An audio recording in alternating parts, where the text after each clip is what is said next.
Grian woke just as he was slipping off the side of the fast-moving motorbike, heading straight for the tarmac. "Whoa, steady on there!" Harry cried over the wind, shoving his arm back to stop Grian's certain fatal descent. "You can't be falling asleep on me, mate.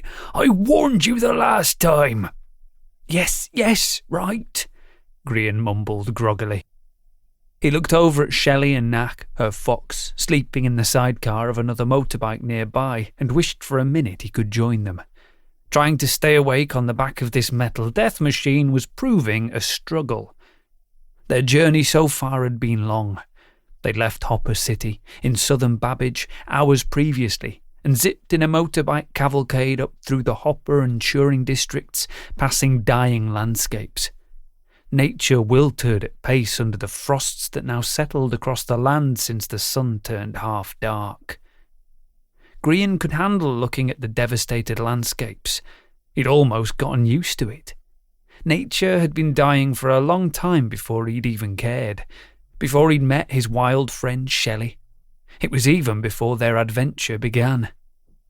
It was the hordes of people on foot lining the roadways that rattled his core. Hairy Harry, leader of Riders of the Apocalypse, the biker group who'd offered them a lift, had spoken to a few walkers during a pit stop.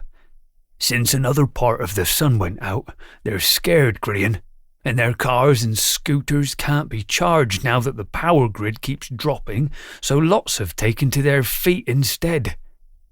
"But where are they walking to?" Grian asked. "To Quantum. Same place as us.